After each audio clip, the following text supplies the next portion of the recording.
And we're live. I'm ready to call our session to order. So I'm going to call our open session to order.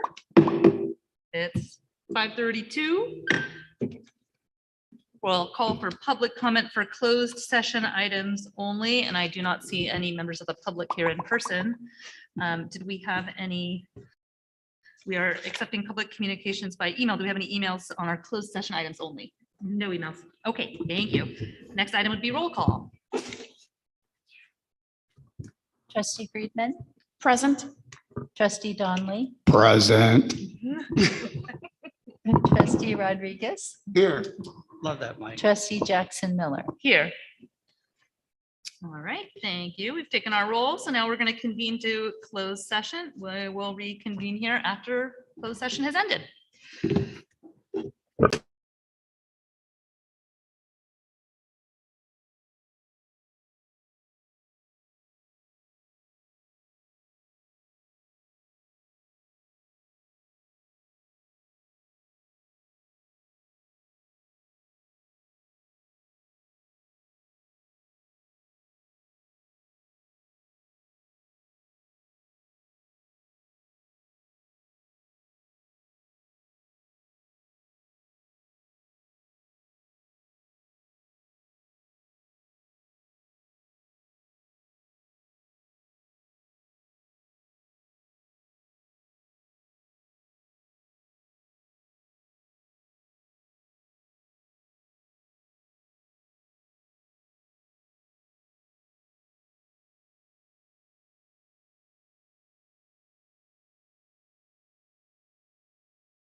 you for being here.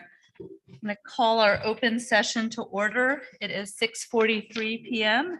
and welcome to our regular meeting of the Board of Trustees. We are going to begin with Pledge of Allegiance led by a student from Main Street Elementary School. Mr. Platt, if you'd like to introduce your student. Thank you. Thank you. I have the honor to introduce Miss Olivia Torresias from Miss Wilson's fourth grade class.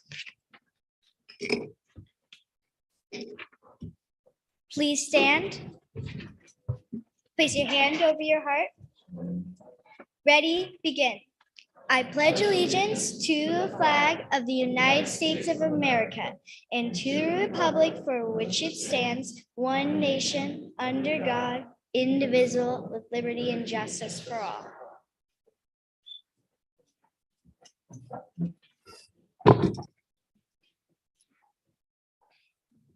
Staff, students, parents, and the community share the responsibility for each child's success. We are committed to ensuring that each student develops the skills and confidence for lifelong achievement and is prepared to make a positive contribution to our world.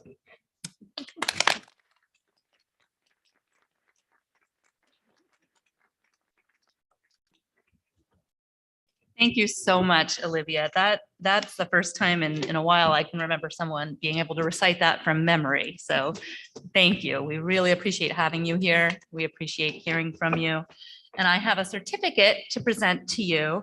Is it okay if I read it out loud to everyone so they know all these cool things about you? Sure. Okay, fantastic. The Soquel Union Elementary School District Board of Trustees presents this certificate of recognition to Olivia Torresias, fourth grade student at Main Street Elementary School in Miss Wilson's class. Olivia is a motivated, enthusiastic, and goal-oriented student who exemplifies the Main Street way. Olivia is a true leader who is always willing to help anyone in need, students and teachers alike. One way Olivia helps others at Main Street is by being a peace pal, supporting younger students with any conflicts that may arise during their recess. She's also involved in school leadership, helping to build community by planning school-wide spirit days and events. Olivia is a role model to others as she consistently challenges herself to do her best academically while being compassionate, caring, respectful, and honest. Olivia faces new challenges with a growth mindset, knowing that when she tries her best, she can accomplish anything. Not only is she an amazing student, but a loyal friend and a truly joyous person to be around. She enjoys bowling and golfing, and her favorite animal is a pig. Congratulations, Olivia.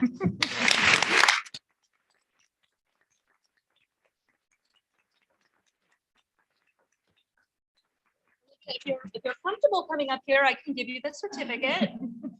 I'm still not sure whether we shake hands anymore or do elbow bumps or whatever, but whatever you want to do, I would just say thank you. I'm going to give you my thank you bell for being here. Don't go away. And it's your choice. If it's okay with you, usually my colleagues on the board have a question or two, just a little bit about yourself. Is that okay? All right, board. So what is a peace pal? It's someone that helps the community by helping young kids. And it's kind of like a yard duty out on the playground. Yeah, good. You know, I think pigs are really cool animals. Do you one day you're gonna have a pet pig, or do you have a pet pig now? I want to pet pig. You know what? I do too. I was, yeah, I wanted. They're a really nice smart. pup. Yeah, they are smart, yeah. And they're fun to hang out with too. You ever get to snuggle with a pig, it's great. I think my neighbors would love it if I had some pigs too. Olivia, Go sorry. ahead. Oh, I'm so impressed by everything that was said about you. So happy that you're here with us. And thanks for, I'm going to use your words. Thanks for being awesome. yeah, you are awesome. All right. Thank you again, Olivia. It was so nice. It was such a treat for us to get to meet you and be led by you. You're a leader and you will always be a leader. And we appreciate the chance to get to know you and have you here. So thank you.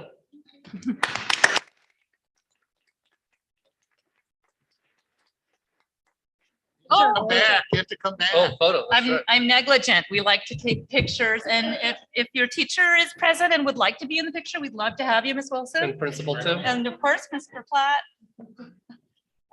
Wherever you want to be is comfortable. What do you- Come on up. you, sorry.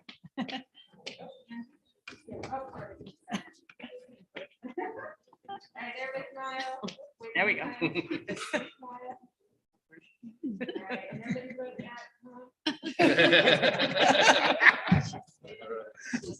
Got it.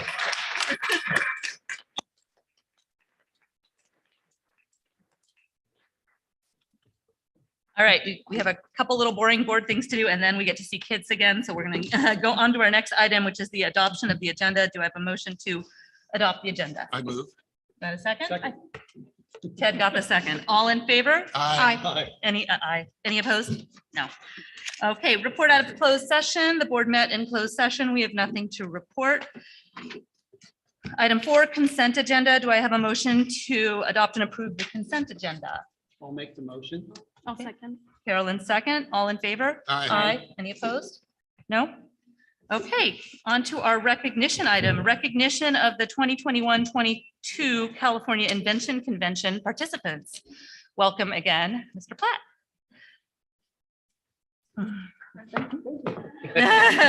Thank you for the one person that clapped. So it's my honor to, I want to thank fifth grade for actually doing this, because coming out of the years that we've had, we didn't get this chance. So we did the invention convention, and we have one student that's going to the state convention. So please welcome the 6, I believe, participants in the invention convention this year. And I will list them in no order, but would like to recognize that all inventions were amazing, and that we had the opportunity to do this. To me, for both Lisa Gamino and Alana Lowe, thank you for inspiring and constantly innovating the way that you teach, and this is part of it. So we had Jonah Himes and Holden Hoxford. If you guys want to come up.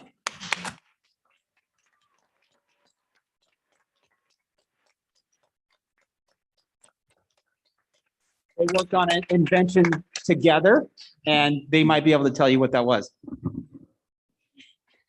Okay, so our invention was the shirtkin. It was basically like something that goes on your wrist or arm. It's like a napkin, like so you can wipe your face on your arm. Yeah, I really just wanted to invent it mostly because to prove my parents wrong, honestly. All right. So would the shirt can go underneath the No, shirt it like would this? It would go on top.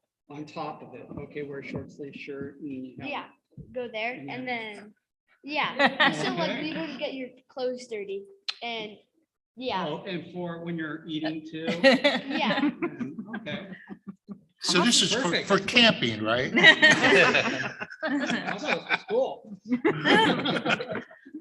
Well, thank you both so much for Great. being here. Yeah, I'm fascinated by the shirtkin. I have a certificate of recognition, and I apologize, I have one. So you will get another one. So whomever doesn't get this one tonight, we will guarantee that the other of you gets it. So my apologies for that, but we have a certificate of recognition for the shirtkin, if you'd like to come up and receive it.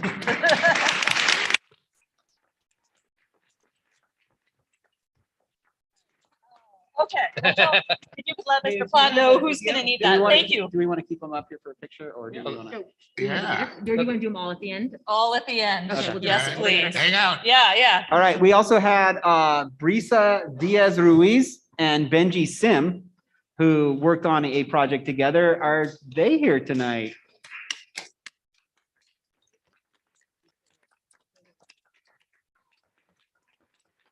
Looks like Brisa's here. Brisa, what did you guys work on? We worked on a thing that you attach to your bed so it's easier to make your bed in the morning. So you don't have to make your bed, or just makes it easier? It makes it, you just have to pull on the sides of the blanket and then it makes it. Cool.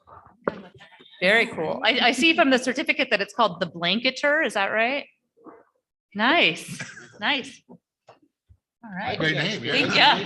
The only time I ever throw out my back is making the bed. The bed, making the bed's overrated, so just doing that, it sounds great to me. Yep, anything to make life easier.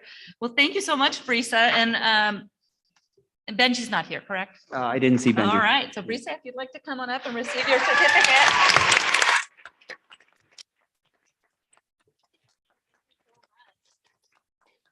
And next we had Alana Caraselli, who, if you're here, come on up.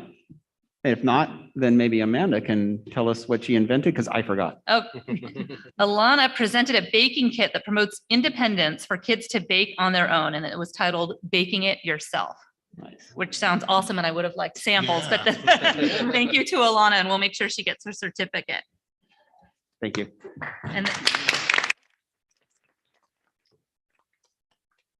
And then we have David Cantrell, who will come up and talk about his, and he's actually moving on to the state competition. What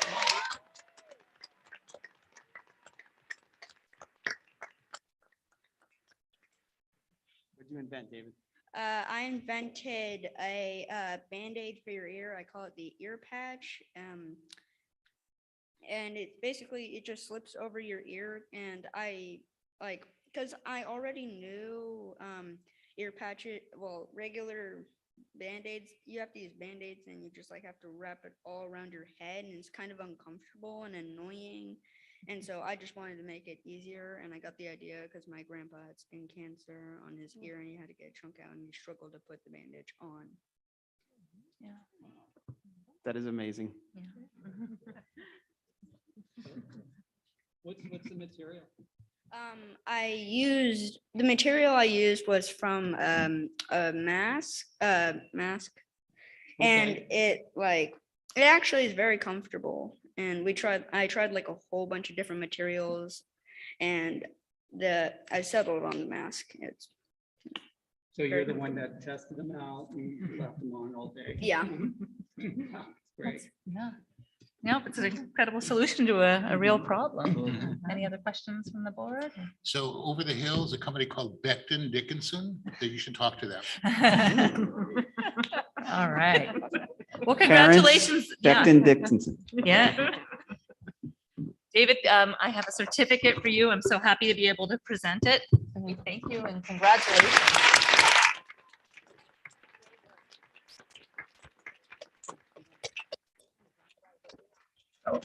Kind of get in a line.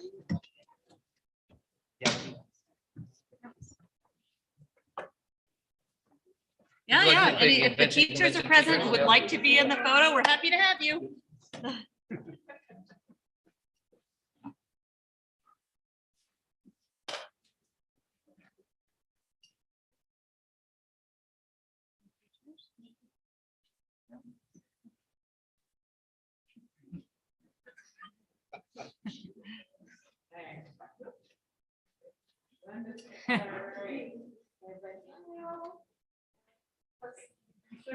Thank you so much. All right. Great work, you guys. Thank you so much.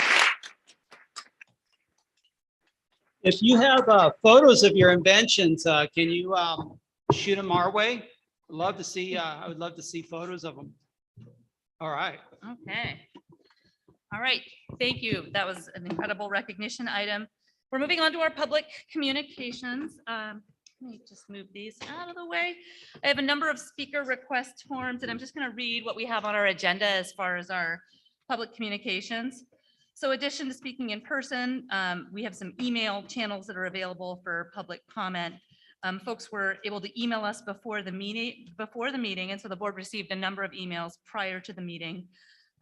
Email during the meeting, you can email public comment by using the public comment at SUESD.org. Specify the agenda items you're commenting on. If it is something that's not on the agenda, now is the time. And comments from email may be read aloud, although I will note, as I'm about to state, we have a 20-minute time limit for each subject area. And so we have a number of people here. We have a number of forms for in-person speakers. And so we're gonna go through those. If we reach our 20-minute limit, then email certainly will be read by the board, but won't be read aloud due to our time constraints. Members of the audience are welcome to address the Board of Trustees during public communications regarding items not listed on the agenda. For items not on the agenda, we request you fill out one of the forms available at the sign-in register and submit it to the executive assistant to the superintendent prior to the opening of the meeting.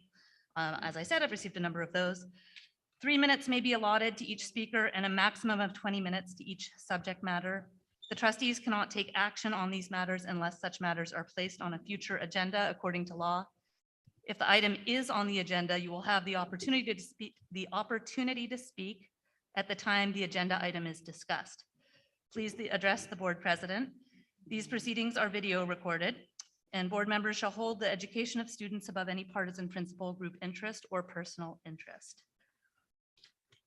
Thank you for hearing me out on all of that. I'm going to start going through our in-person public speaker request forms. Feel free to use the table, the mic, so we can hear you. And our first speaker is Rebecca Voigt.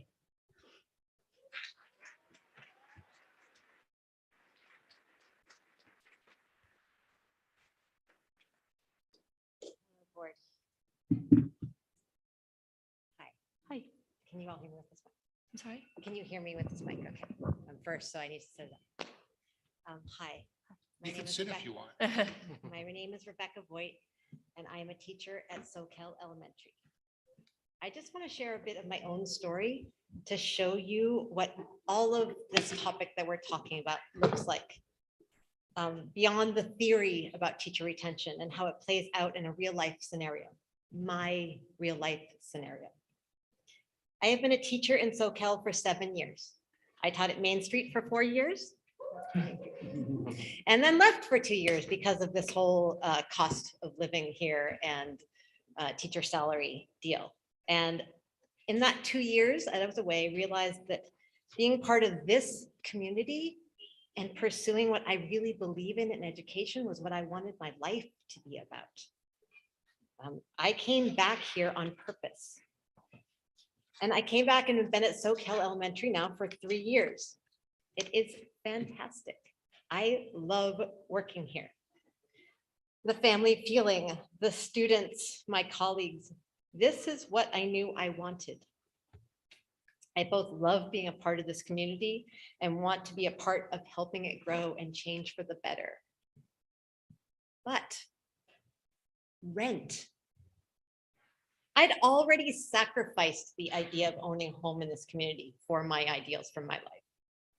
I've rented here with my partner for years, and it's always been tight. But this fall, I will be single, and continuing to live in our 2-bedroom apartment is literally impossible on my SoCal salary. I would have to move. All the rents for a 1-bedroom on Craigslist are well over half of my salary. But I decided that if an 8% raise had happened, I could maybe hang on. Yes, we need to look at the state funding system. Yes, I want to be a part of changing the parcel tax. But I literally needed that 8% to stay and fight for those bigger changes. And when that wasn't happening, I decided I had to look elsewhere. And yes, as many of you know, I have had to accept a job over the hill. I will not be in this district next year. And I'm super happy about the income and all, but I am sad. Everyone's asked me all, like, congratulations. I'm just sad.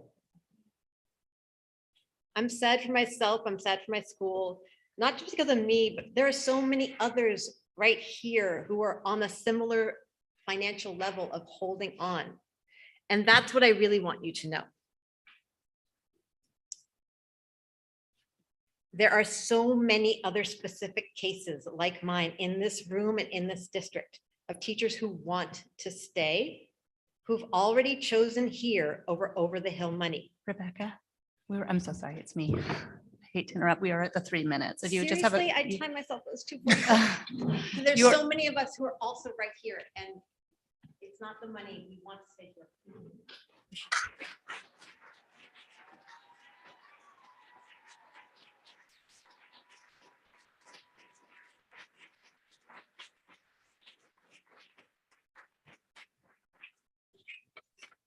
Next on is Ilana Lowe. There you are. Hi, I'm Alana Lowe. Hi. I teach fifth grade, sometimes fourth. I think I'm just gonna rattle because I should be lower here.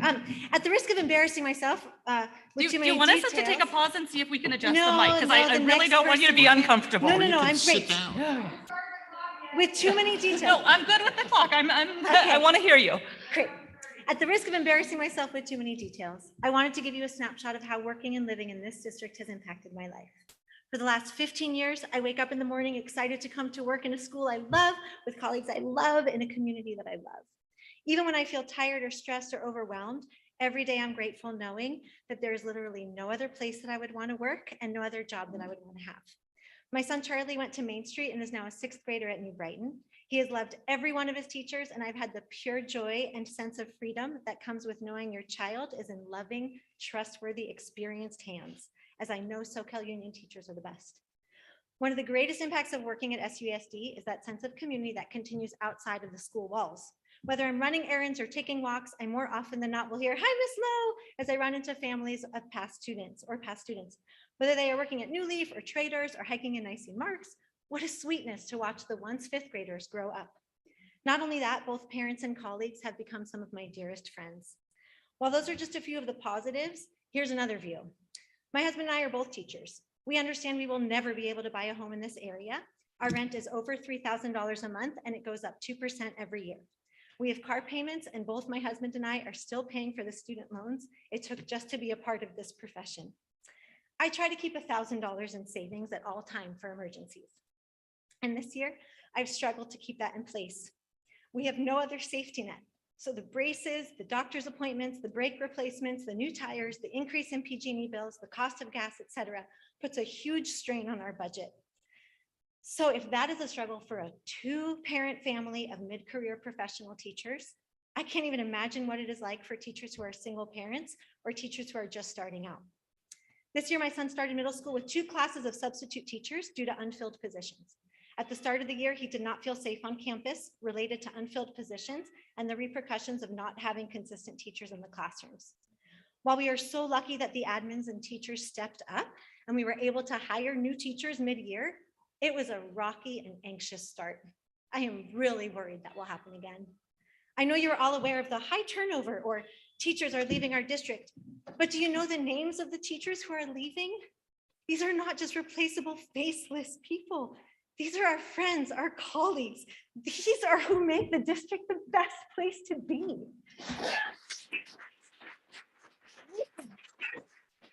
We are in an emergency situation. Your crew is abandoning ship. You cannot sail your ship without a crew. This district cannot move forward without being able to recruit and retain experienced teachers. Up until this point, we've stuck by you, but now our numbers are dropping. Of course, you have to keep the ship afloat, but it also needs to make headway. And for that, you need a crew.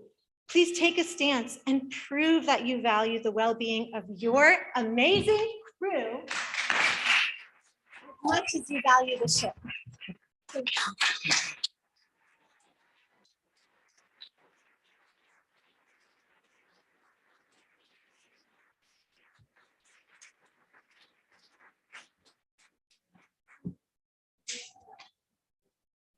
Next is Krista Petroskas.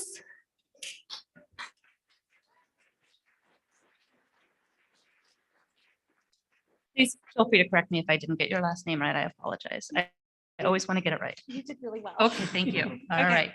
I'm pretty loud in general, so I'm just gonna stand. Or whatever's comfortable for you. We just want to be able to hear you. All right. So Okay. you ready? Okay. Hello, my name is Krista Petroskas. I am a widowed mother of 3 amazing children. My youngest is a second grader at SoCal Elementary.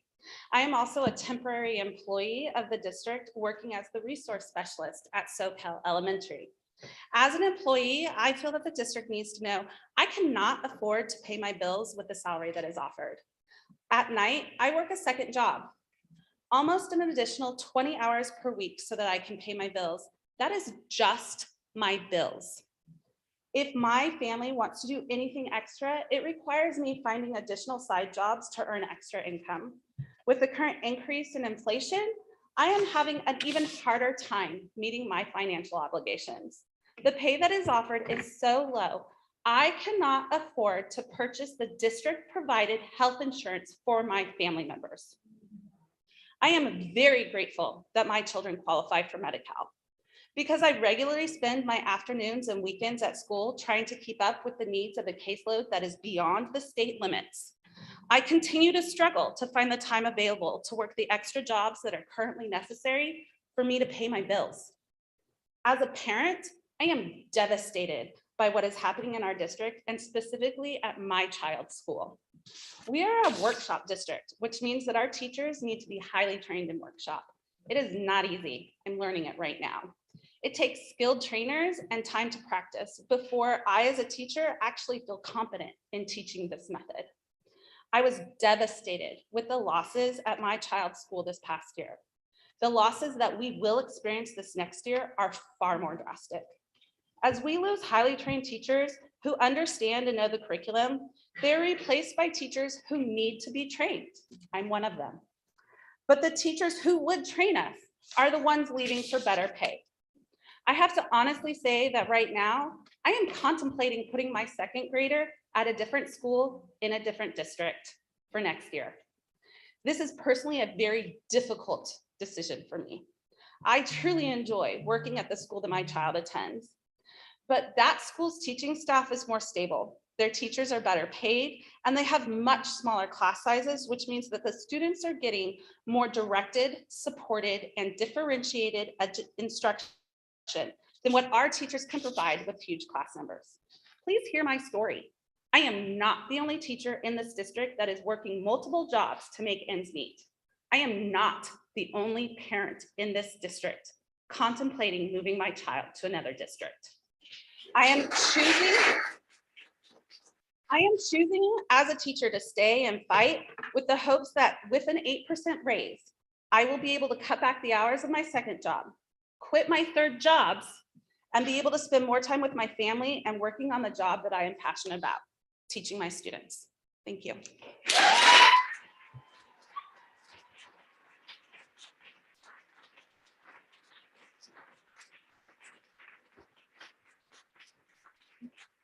Next is Emma Whitwell.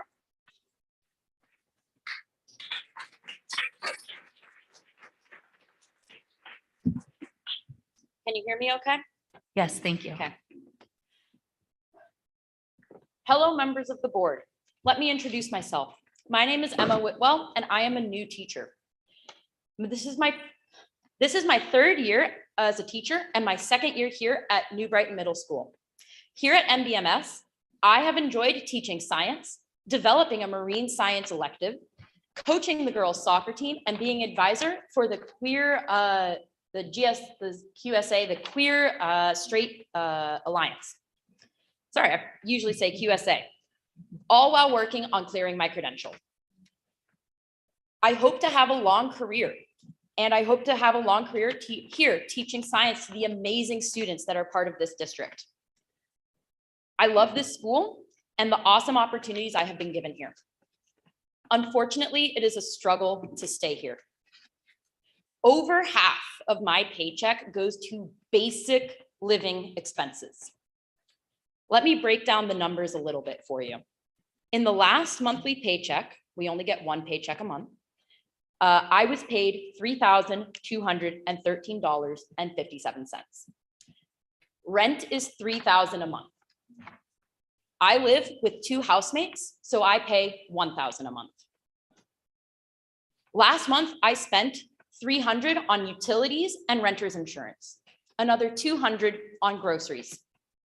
I haven't even listed other expenses yet, like gas, student loans, health expenses, car insurance, or car maintenance. The low pay I earn working for this district has consequences. One consequence is I can't afford to live here without multiple housemates. Another consequence is I can't even celebrate my holidays without thinking very carefully. For example, this past weekend was Passover. I had to think very carefully about if I could have a Passover Seder and spend the extra money on my Seder. As a result of buying extra food for my Seder, I could only afford it because I work a second weekend job. Even with this second job, I am still concerned about paying my monthly bills this month. The effect isn't just on me though. Low pay and financially struggling means I am stressed during the workday and get less sleep. This in turn affects my workday, and my work hours become less productive and my interactions with students become lessened. Ultimately, it is the students who suffer these consequences. It is students who deal with less high quality lesson plans and less high quality instruction. It is the students who lose out on science enrichment electives, a soccer coach, a QSA advisor. I want to stay here, but I cannot. I would hate to go, but there's other schools. Please don't force me out. Let me and other new teachers stay. Thank you.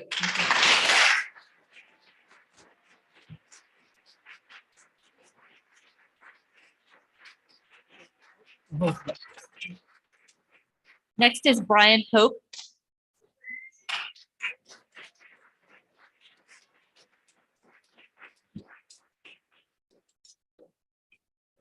Can you all hear me? All right, nice and loud. Good evening, I'm Brian Koch, your school district social worker and counseling program coordinator and a proud member of SEA.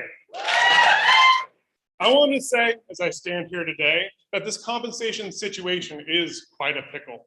Our budget, while admittedly quite fickle, clearly indicates, even by the ever-changing math, that we won't quite be taking a bath. There is no cliff, there is no peril. Don't tell us there's a fiscal drought when, without a doubt, elsewhere funds are raining. There will be no disastrous fiscal draining. There's no cliff for us to fall from. You're just hoping that we'll march to your drum and run in your direction. So allow me to offer a clearly stated correction. The doom and gloom you speak of, that's simply not a thing. So please, please, please, quit giving that bell a ring. Educators have long been tasked with one of the highest orders of duty, building children into adults, educating young minds so they too can create beauty, support others and move us forward, yet we all are supposed to accept that our budget's gonna hold us back? That's truly whack. But we are appreciated anyway, shown through the occasional staff taco luncheon or morning bagel brunchin', and by telling us how valuable our work is, how incredible our staff is, how much we are loved and how much we are adored, and yet in the same breath we are told there's no way to get us higher pay. Well, that nonsense, frankly, is getting old, so allow me to say it loud and bold since it's long overdue. You can say you love us, but if that's really true, then it's time to step up. Put your money where your mouth is, start showing your appreciations via appropriate compensations, and hopefully by now I have your ear. But the question is, where do we go from here? At least for this year, that answer is quite clear. We settle these compensation negotiations at no less than 8%, because currently your appreciation doesn't pay the rent.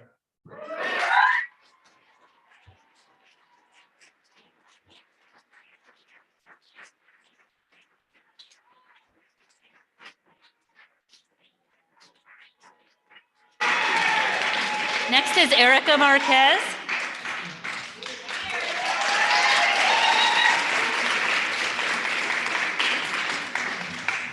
Good evening, everyone. My name is Erica Marquez. I'm currently the English language development teacher at New Brighton. I've been in the district for 7 years. I love it very, very much. I know what it's like to work in a place that you dread going to every day. And when I come to work, I love what I do. I love my students. I, like we've heard others share, I am a single mother and a sole provider for my son. My child has special needs and there are significant medical consequences because of that. Because of the lack of reasonable health coverage for partners and dependents here in the district, I've been forced to insure my son through Covered California. In order to get appropriate coverage for the severe medical condition that my son has, I have to get the highest level of PPO plan. I pay a minimum of $1,000 a month for my son's medical needs and his health insurance. But if I were to get coverage through the district, my cost would be close to $2,000. Our district offers the lowest maximum contribution to health benefits of any district in the county reporting that information. I have poured my heart and soul into the work that I do here. I am currently the ELD specialist, but I previously focused my career in special education. I work with the most vulnerable, the most needy students in our district. I would like to ask, how does the district expect me to go on doing this level of work for our most needy population when I cannot sustainably ensure and take care of my own child? Thank you.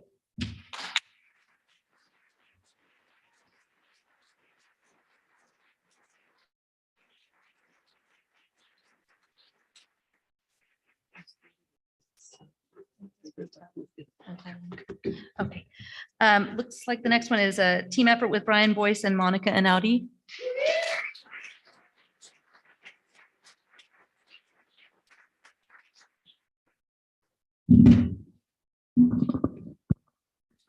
Hi all, I'm Brian Boyce and this is Monica. As dedicated educator of our district for about 10 years, I'm very concerned about the frequent turnover at Santa Cruz Gardens during my tenure. During this time, I've worked with 4 principals and witnessed countless staff leave our school. The turnover has had a direct impact on our students and staff and the larger community.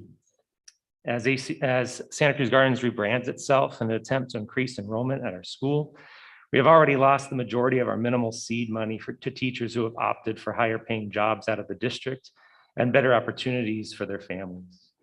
How will this new program get off the ground at our current rate of staff turnover and lack of funding? Now, the few of us teachers who remain, we feel that we are able to build this program ourselves with very little financial support from the district to build the program that is meant to bring more students to our school and thus more money to the district. This leads to additional burden on seasoned staff members and creates burnout. And as we are given even more responsibilities with neither direction nor support.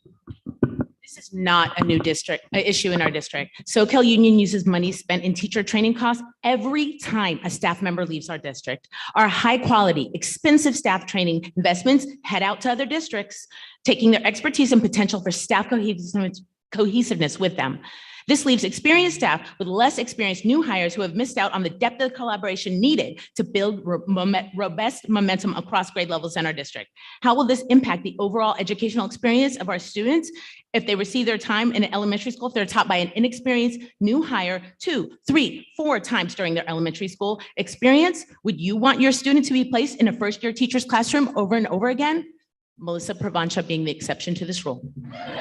PBIS, CGI, SEL, FOSS, just a few of the programs that our district has implemented and then poorly supported and left to wither on the vine. Each one of these programs are best instructional practices that are desperately needed by our students. These funds have been wasted and represent lost educational opportunities for our students, especially given the last 2 years. Our students are in need of additional support now more than ever. How is this a powerful investment in our school, our staff, our students? Every time our district loses any of our highly trained educators, we lose precious dollars of educational, professional development, years of teaching experience, deep attachments, and knowledge of our students and our families. That staff turnover rate, more than anything else, prevents our students from learning from highly trained teachers. Please support the 8% raise for our future of our school, students, and our community. Thank you for hearing our concerns. We urge you to give our proposal favorable consideration. If you fail to act, the impact on our community will be irreversible.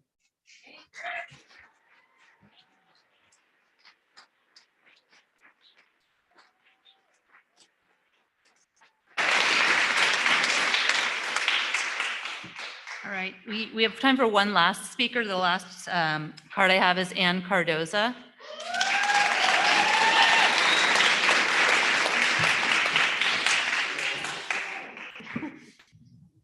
Hi, I'm Ann Cardoza. I started teaching in SoCal Union School District in 1986.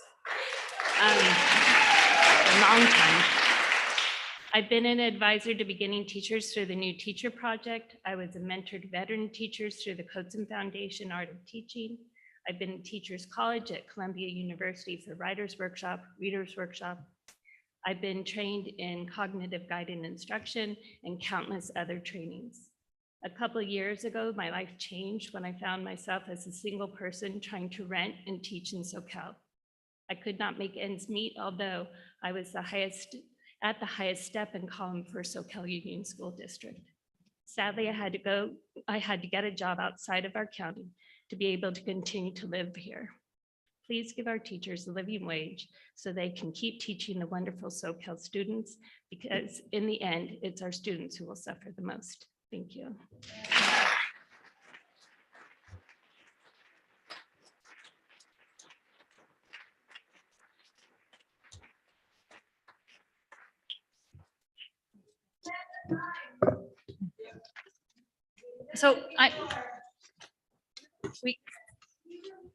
So folks, we've got 4 more cards at 3 minutes each. That's quite a long time, and we have a number of emails. So I am going to stick with what we have on our agenda, which is the 20-minute limit per topic. From what I can see on these cards, the cards are all to the issue of compensation. Do we have any emails for public comment that are not related to this same topic of conversation? We do not. Okay. All right. If anyone, I'm not going to exchange it back and forth. I will just say, if you would like to communicate to the board, you are welcome to email us. You're welcome to come to future meetings. There's a reason that we have these protocols and standards in place. It's so that people have the opportunity to speak on. Okay, we're going to keep moving on through the agenda.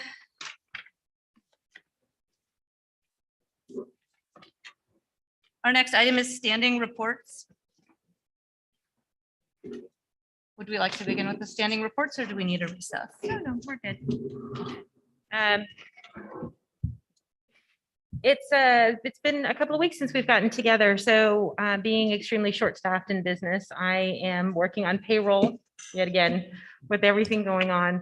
And so that's been my main focus right now. We're entering into audit season. So we will have the auditors with us next week. They're going to be doing our spring preliminary audit. So we're getting everything ready in business for them. Their predominant role in the spring audit is to look at attendance and go over that in our attendance process, which is really important this year, having our switch to Infinite Campus.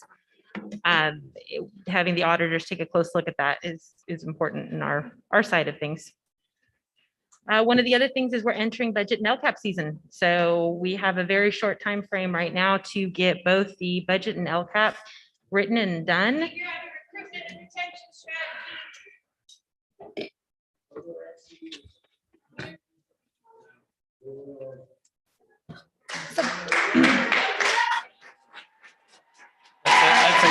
I'm going to call a 5-minute recess.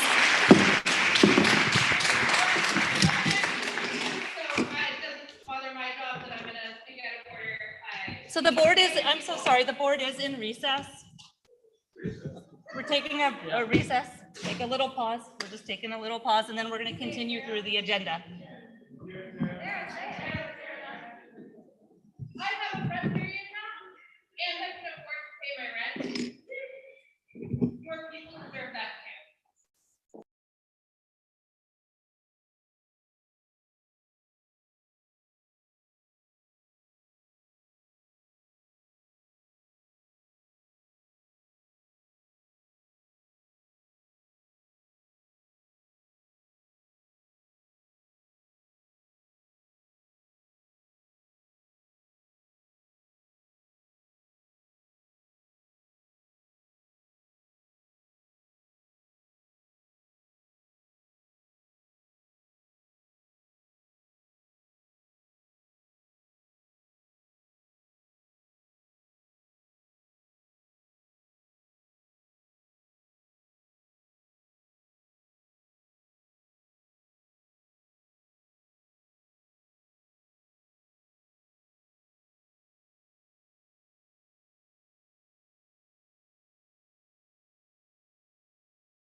Okay, continuing on with items from assistant superintendents.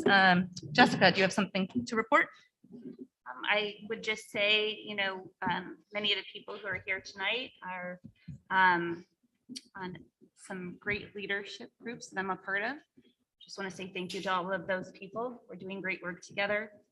I'm going to forego most of my comments for tonight, except this one, and that is to apologize for CAST testing this year with CalPads updating over the weekend, right before our CAST testing started. So those of you who have had some glitches with that, I apologize on behalf of CalPads and myself. But I will again apologize for that. I am sorry for any inconvenience that that's causing, and I will forego my other updates for tonight. My only update tonight that is not on the agenda is that, as you know, we currently have one board vacancy. The deadline was today at 4 o'clock to submit applications. We have 5 members of the public who have submitted applications. We'll have an orientation a week from tonight, and then 2 weeks from tonight at the next regular board meeting, the board will go through the process of selecting the candidate who will serve on the board. Thank you. Okay, next items from CSEA. Lynn Nicow, it's nice to see you. Hi, I'm Lynn Nicow. I am the Vice President of CSCA. I've been with the district 18 years. I'm currently at New Brighton in the office. We just want to say that we support the teachers and their negotiations. Our negotiations is going well, and we hope to continue. That's about all I have to say. Thank you. All right. Items from SEA. Gordon, good to see you. Hey, everybody. Hi Good there. to see y'all. Firstly, just huge thank you to everybody who came here today and spoke. Extremely powerful, moving statements today. And I just wanted to say just off the bat, just how extremely moved I was. I'm glad I was wearing a mask, because otherwise y'all might have seen me cry today. So thank you guys for that. Yeah, so SEA met on the 11th, so week from this Monday previously. We talked about a lot of things at the SEA meeting. I think that the number one thing that came out from that is just the low morale overall. I think that's something that I talked about at our last board meeting. Enrique's talked about it as well. I think just across the board. Classified, certificated, temporary, just morale is a real issue around campus, and that's driven by a number of factors, high turnover rate being a large one there. And at about this time this year, any year, the turnover rate becomes extremely stark, because we start hearing the names of the people who are looking for other jobs, the people who are leaving, the people who are resigning, the people who are looking at going on leave or moving away. And that's extremely sad and distressing for all of us who remain. It's just, I feel like there is a crisis brewing with turnover this year, and it's something we discussed at our meeting. It's something we continue to discuss, but it's extremely distressing just hearing about how many people are leaving, how many people are thinking about leaving. We also discussed leadership elections for next year. I'm happy for SEA. Happy to announce DR Martin's going to be SEA president next year. Congratulations to you. I'll be stepping in as vice president this year. DR is our vice president. Sorry, I'll be vice president next year. DR is our vice president this year. Really wonderful group of people in leadership this year. Lana Lowe will be our site rep for Main Street. Mike Narande will be our treasurer. We've got Monica Einaudi as our site rep for Santa Cruz Gardens, Jamie McMillan as our site rep for SoCal. So thank you guys. And if I missed anybody here, well, let me know, because your name's not on the notes. We don't have the site. Yeah. All right. And lastly, just really, we heard as well from the people on the Racial Justice Task Force. I think the work that group does is so extremely important, and it also seems like it's been just a ton of work for the people on that group. It's been extremely hard work, but also a lot of work, a lot of after hours meetings, a lot of after hours reading and assignments, and just really hopeful that we see something positive come out of that group in the hopefully the short term. So that's all for SEA today, and just another huge thank you to everybody. Thank you, Gordon. We'll move on to reports from trustees. If anyone would like to report, do you mind if we? Okay. I do. So I came to this meeting from a teen job fair where I was doing resume reviews. My oldest customer was 14 and the youngest was 11. They did great on their resumes. But I was also able to talk to my colleagues here in the county from Workforce Santa Cruz and Department of Rehab. And we're all sharing the same stories about the great resignation. About 5, 6, 7% of workers are quitting their jobs every month. And so we're having a problem because the folks that we want to work with, they're gone. And so we don't know who's taking their place. And in some cases, no one's taking their place. And so it's really hampered our efforts on youth employment. So yeah, it was great to work with the kids, but it was sad to hear about the support network is just kind of crumbling. And a meeting with other colleagues of mine on boards between here and San Luis Obispo at a meeting next Monday, and we'll probably talk about and share common issues. And that's it for me. Okay. Thank you. I attended the Racial Justice Task Force meeting. Trustee Friedman was there as well. Really echoing Gordon, really appreciating the hard work that so many people have put in voluntarily to this work. And Linda, I wanted to give you a special shout out and a thank you because it was the first in-person meeting, I think, ever of this group, or at least as far as my memory goes back. So thank you because you had that room set up so beautifully, and it was such a welcoming environment for everyone. I really was blown away and really appreciate it. And it, having a space like that can help facilitate comfortable discussions and hard work. So I appreciate that. Also want to just make a note that I, as well as my colleagues, received a number of public communications. We received a number of emails, and sometimes when they're received just by, when it's addressed just to an individual trustee, we get it. So I just want to note, I was at work today, so I didn't always catch up on all of my emails, but I think probably at least a dozen email messages all related to compensation issues. And that's it for me for standing reports. We'll move on to our first discussion item, which is item 8A, discussion regarding racial justice and educational equity. So I'm going to touch on a couple of items tonight. The first one gratefully has already been, the door has already been opened on, and that is the Racial Justice Task Force. Some of the members right here in this room. So thank you if you serve on that team. As has already been alluded to, we had our first in-person meeting this past Monday with Dr. Shelley Holt. And we were able to continue the process of exploring our own biases and how that impacts our own educational system, as well as having the 3 subcommittees regarding staffing, curriculum, and student discipline continue their work to develop action plans. In addition to the Racial Justice Task Force, our own board has had a couple of meetings with Nicole Anderson and her colleague regarding the board governance, but with an equity lens. And I would like to open the discussion to any board member who'd like to reflect on that process and those learnings.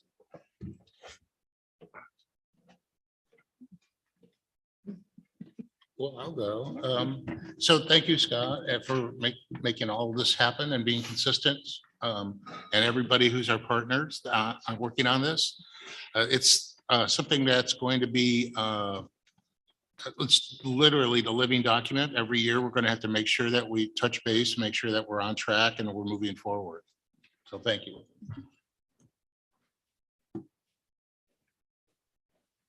Oh, I'll go ahead. There was one thing that was discussed during the Racial Justice Task Force that I thought was really interesting and worth repeating. And it's the concept of the curb cut effect. And for those of you who don't know what it is when they cut the curbs so that people in wheelchairs were able to access those. It actually helped a lot of different groups. It helped people with strollers, elderly people with walkers, it helped people with suitcases, etc. And so with our efforts, I think we're going to help a lot of people, maybe people we're not necessarily thinking about, but we're going to be helping groups that maybe even those groups don't think that they would be helped by those efforts. But I think we will be touching more people than we might think. So that's it for me. Thank you. And I I think since our last regular meeting, we've had the two special discussion meetings that were all focused on the equity work and combined kind of with governance work with an equity lens. And so we read the book together. We did things from the workbook together. We had many hours of work on our own processes. And so we haven't had a regular meeting to report out on that yet, but, you know, just reporting that, you know, it was meaningful work. And it's an important reminder to continue doing the work as we bring on a new trustee. Anything else? No, and our next team to meet will be Administrative Council. We'll have one more meeting in this regard with Dr. Holt. And so that we'll continue with all three groups, the task force, governance team, and Administrative Council. So we look forward to continuing this really important work. Thank you. So being done with comments from the board, I'll see if we have any comments from the audience here in person. And then after that, I'll check on email. If anyone from the audience wants to comment on this item, feel free to come on up. Okay. Do we have any comments on email? Nothing on email. Okay. Thank you. We're going to go on to our next item then, which is item 8B, discussion with updates on the LCAP. Jessica. Okay, thank you. Well, as we do in each board meeting of the year, I give an LCAP bite. Typically, it's associated with one of the actions or services that's been prescribed in the LCAP that was approved by the board last June. This year, my LCAP bite will be a little bit different and just updating the board on the process of the LCAP because we are in the space of currently creating the LCAP for the year ahead. And through the process, obviously, there are a number of documents that are comprised of the plan, but none of those can really exist without data collection. So we're doing lots of different forms and pathways of data collection. The first that I'll talk about a little bit is our student surveys, only because it's unique this year that we've created a survey that goes down to second grade and up through 8th grade. I will not say they're perfect.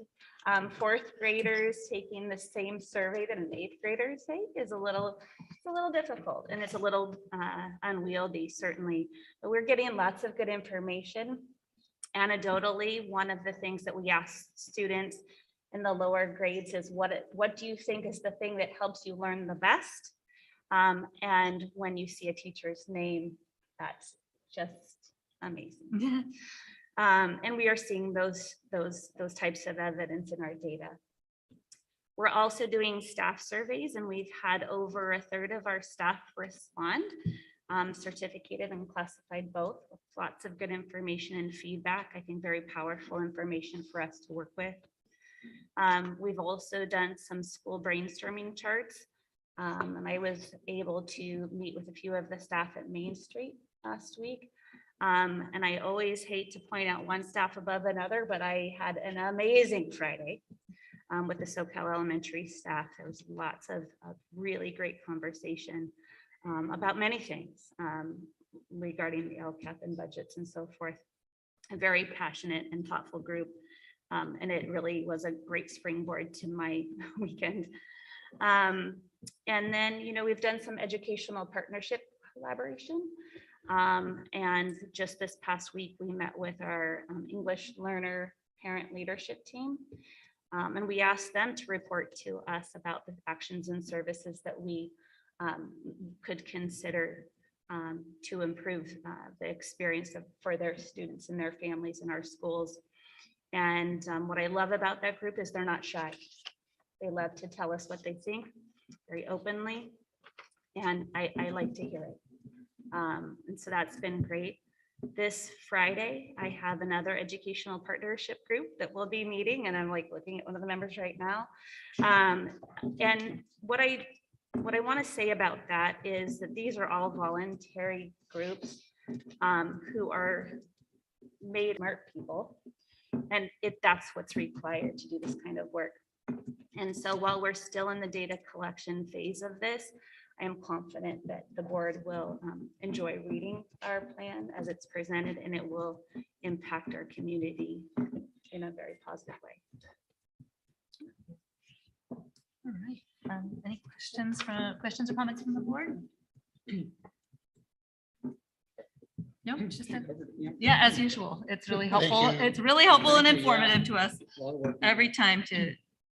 Could I ask Yeah. a related question? So where are we on summer school? Or are we on summer school? Well, that's a great question. You don't have to answer it now, but. It was part of what I was gonna do in my update, but we did have a lot going on. We are fully staffed except for maybe one position for summer school, which we're really excited about. Our staff have worked with their school sites to determine what students are best suited for the invitation Mhm. to summer school. And we're finding some really, really great opportunities in the 5 weeks that we'll have with students. We will be doing some pre-assessing and post-assessing. We'll be doing some onboarding with the teachers.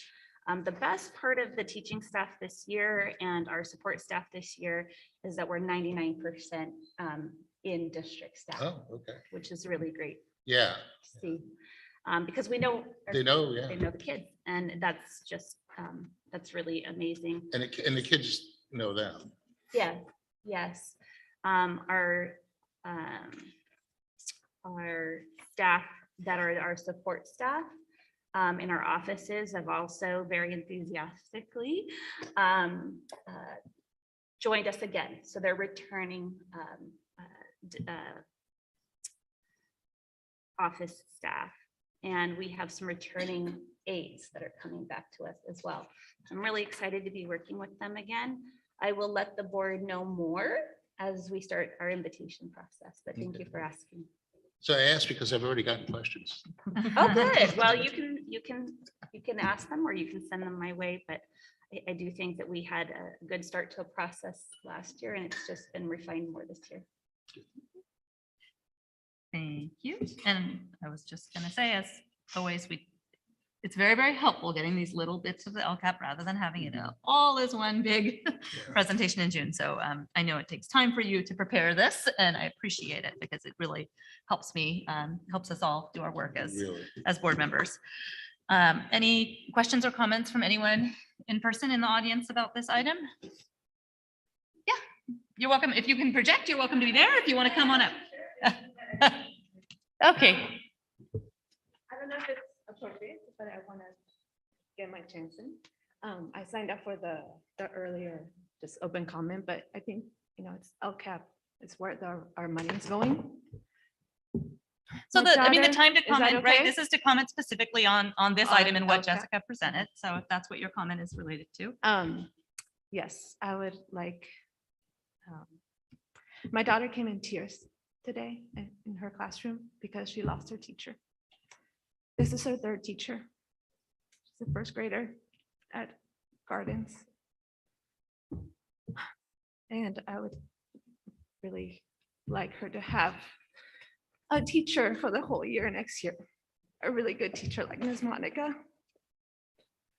She's still here. Ms. Domo was my son's teacher. I worked with Ann Cordoza as a coach and mentor. I can't believe that she's gone. I know so many of these SoCal people because they were with me for the Coatson fellows. I saw 3 people here from Pajaro Valley Unified, which I'm so, this is so hard, but really we have to stick to as the a way things are parent, listed on I the would agenda. like If you it's to- connected directly to this item, please. As a parent, connect I it. would like you guys to focus your LCAP funds to retaining teachers and hiring. Thank you.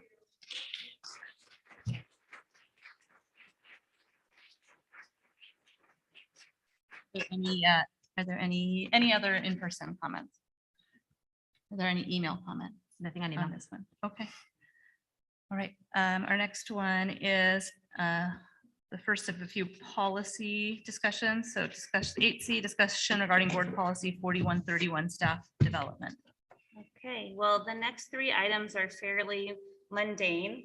I will honestly say, I'm not going to apologize because when I apologized in my last comment, I don't think it went over very well.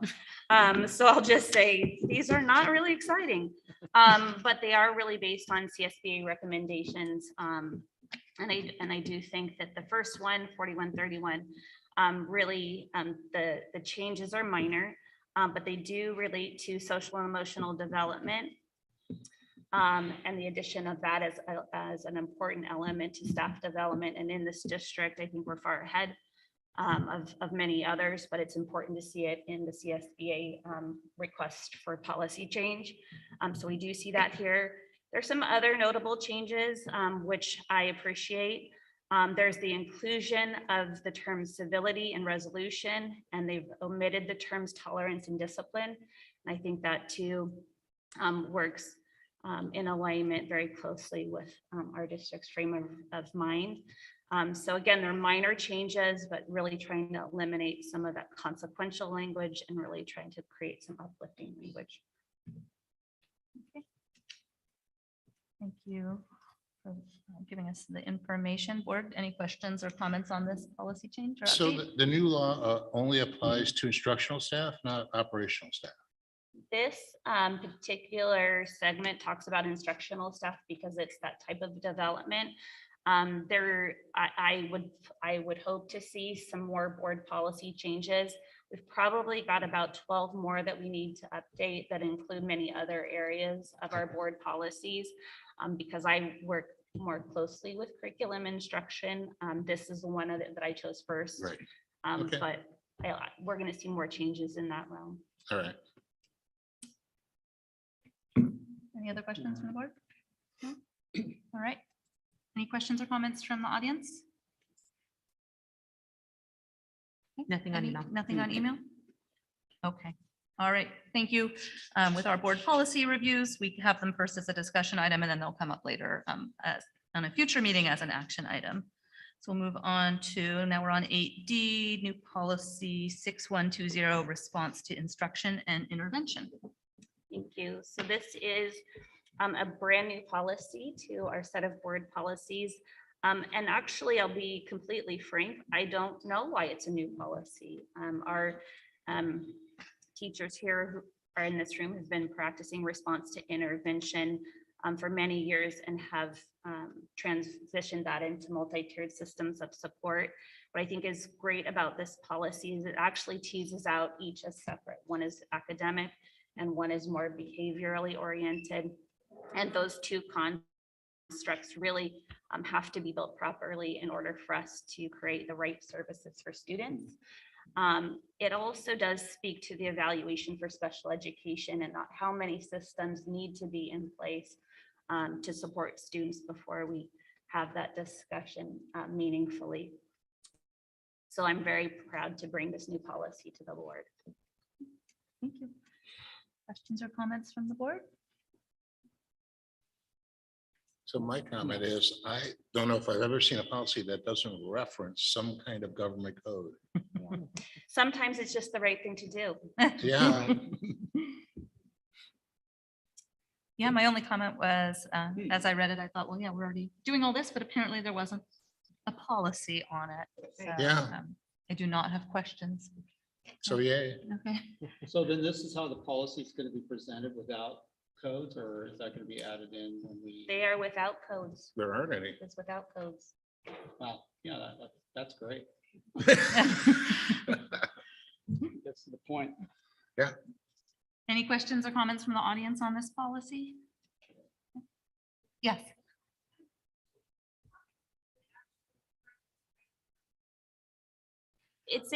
It's in the docket. It's quite long.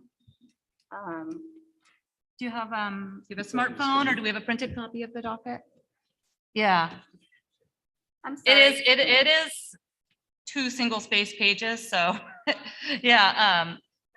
On my PDF, it's pages 45 and 46, but this is item 8D, And it will come back again. and it will come back again for action at probably our next meeting or the meeting after. Any other questions or comments? No. Any emails on this one? Nope, nothing. Okay. And I'll just make a brief mention of, Yes. of board policy. For those of you who don't read board policy regularly, I know as a teacher, I did not read board policy regularly. Board policy is not as the same as administrative regulation. So board policy is kind of the legal talk about it. And administrative regulation is like what we as a district will do. And administrative regulation comes after board policies are approved. So just so you know how that works. Okay. All right, thank you. So we covered, right? Yep. Email, no, okay. Next is item 8E, discussion regarding board policy 6170.1, transitional kindergarten. All right, this policy is just a revision to the transitional kindergarten policies that our district had in the past. The major changes of this policy relate to two specific items. One is the change of the age of students that are eligible for transitional kindergarten. And I think that the board is aware of that change. This also includes the grant planning that are associated with expanding classrooms. And so there is some small bit of funding to go with the configuration of a classroom to provide instruction to the students in that transitional kindergarten class. And then the last piece, and this is actually the largest piece of policy on this that has an impact in our classrooms, and that has to do with the enrollment, class size, and student to adult ratio. And that is like a strict ratio, and we're really in a 1 to 10 on that adult to student ratio as we move forward. So I think this is a great addition to the transitional kindergarten policy, especially as we're rolling into next year. Thank you. Board questions or comments on this policy? So I have a question about ECE. Is that part of teacher training or is that a separate bunch of classes to take? It's separate. It's not part of our elementary and what we call multiple subject teaching credentialing. It is separate and it is also very difficult. Oh, yeah. I was a preschool teacher, so I do remember, and it is very, very different. Any other questions from the team? It is very direct and to the point. Yeah. Well, thank you for indulging these first reads. If there's something that the board should find, I'll bring it back for the second reading. Thank you. Questions from the audience? Yes. Yeah, one question about this. I see on there, it says fiscal impact, none, but the projection would be that this would increase enrollment by some amount. Is that correct? Because we're lowering the age for TK. What kind of enrollment increase would we kind of anticipate? I mean, I obviously can't give me a hard number, but like. I would love to tell you that it'd be a whole Yeah. new class, a whole new teacher. Yeah. And an increase in our number of enrollment would mean a change in ADA. Right. Hopefully, I mean, the goal is to stabilize, right? You bring in as many students as you can serve and you get the ADA for them. Since it's our first year expanding this age group, it's difficult to say. Okay. We can look at birth numbers, we can look at all kinds of different numbers that, we look at, not for fun, but trying to make good estimates. But I think I'm hoping it will be cost neutral. We're estimating it to be cost neutral. Okay, I appreciate that. Thank you. Any other questions or comments from the audience? Yes.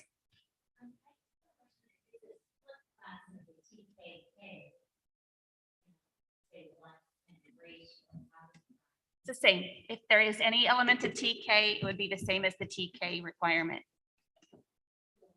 Yep.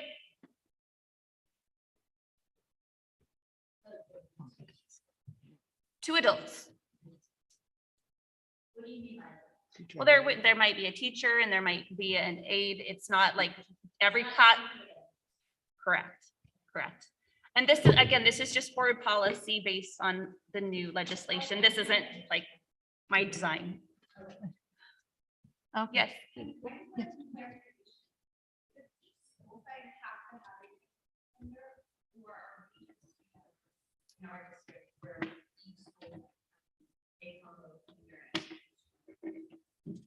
I don't know that there's a have to. I don't know that I think I could say honestly, there's not a have to. The goal is to have an extra grade level for every school. That's what the goal of transitional kindergarten is, universal TK, universal preschool, and that is to add an extra year of support for learning for students in every school.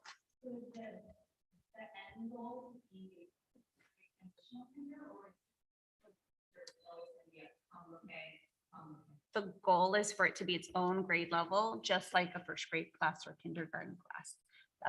That's going to be the goal. If I did the math, it works, right? Because we have full grade levels of the other grades. And so this would just be another typical year of students just coming in earlier.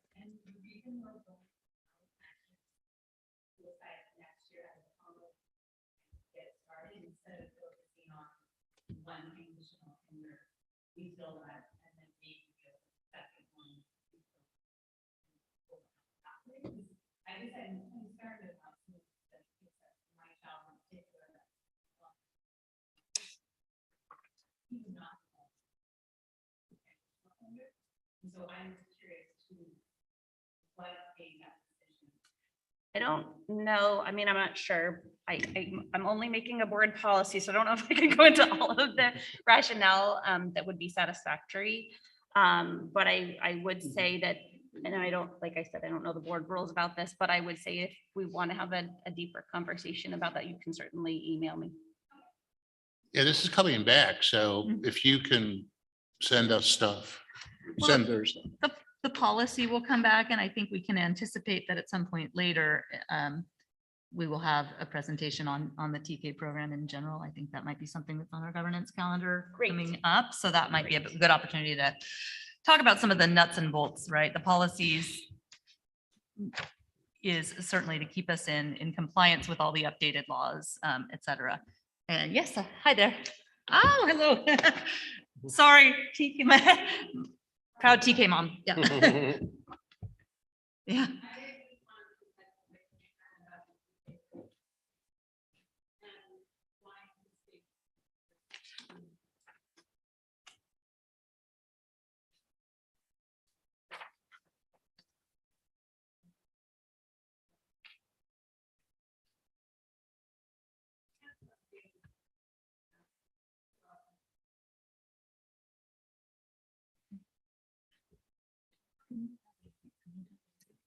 Yeah, okay, just fairly certain it's coming down the road on a future agenda for kind of a better update on our TK program. If there's something more you want to say now as it relates to the policy, now is fine. Certainly, if you're welcome to say something now, you're welcome to, obviously check in with Jessica or send something to the board, or on the future agenda when we're talking a little more specifically and not just on policy, but on what the practice will be. That's a good opportunity too. Okay.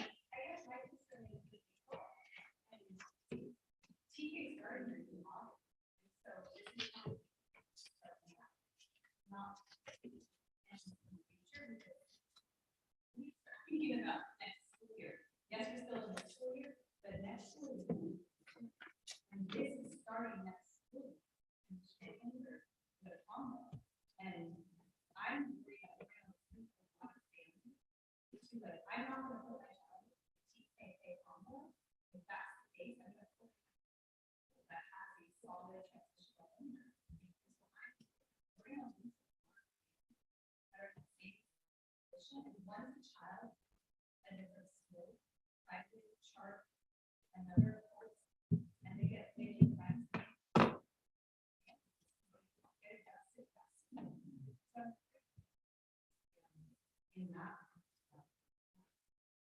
So where would that be in the policy though?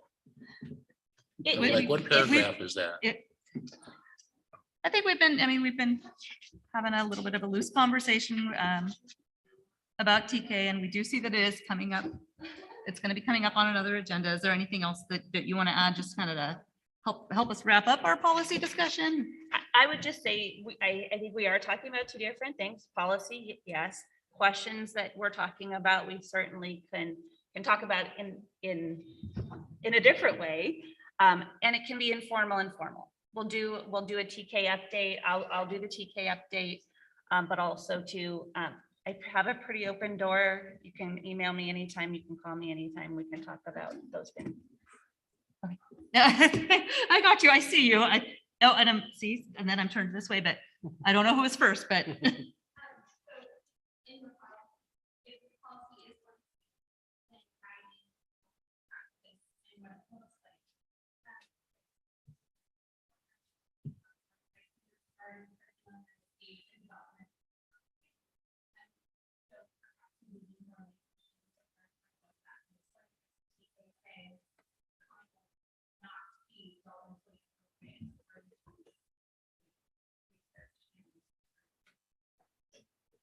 So is that in the curriculum section?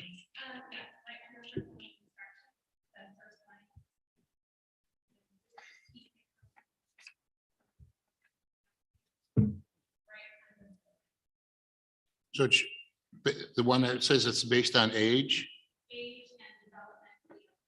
Right.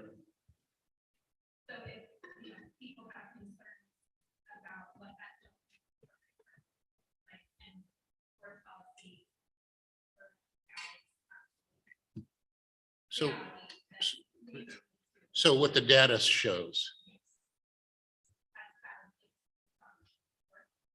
Got it. Thank Yeah. you. And is that something that would be in an AR or is it, I mean, it can be refined a number of ways. I think I could talk about this all night because it's obviously my area of interest. But I think that it could be part of the AR discussion, but it also could be part of the whole TK conversation. Okay. Okay. All right. Yes. Oh, I'm sorry. When you were going to get the board policy, Sorry. I was just saying that board policy is basically what the law says. The law is not always teacher-ease. And so you do the board policy first, and then you say, this is what our practice is. And that's the administrative regulation. So I know it doesn't make complete sense if you don't read them all the time, but it is very legal talk. And it usually is based in a problem that's happened before. And the lawyers say, well, this is what you have to say so you don't have a problem. And then you build out what your school district does. Does that make sense? Yeah. So the policy is just the starting point. You know, you got to have some place to start. Thank you. Okay, thank you. And yeah.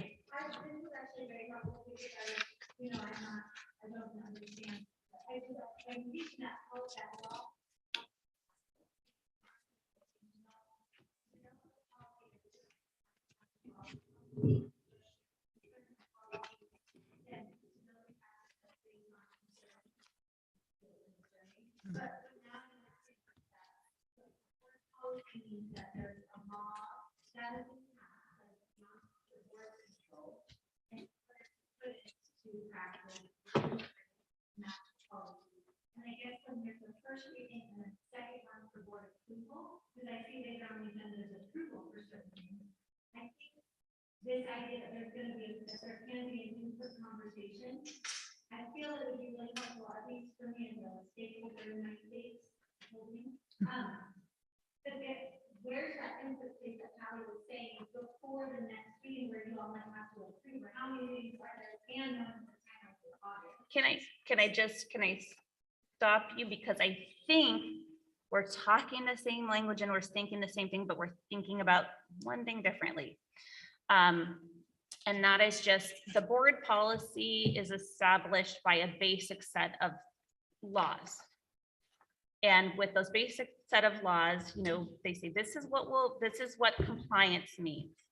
And then what you know is compliance is what I would call like the floor. And then you build up to what is your administrative regulation, and then what is your ultimate teacher practice or your school practice. Not all board policies are about teaching, but you develop it based on the laws or the suggestions that are based in the board policy. So the board policy is probably the most general statement, and then it builds to more specific and more specific. Is that helpful? I think that for me is that idea of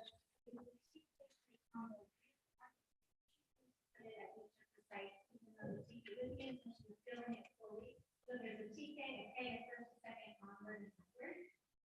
And that what we used to have was the local system, from my understanding, the TK for the district. And then something changed. And I would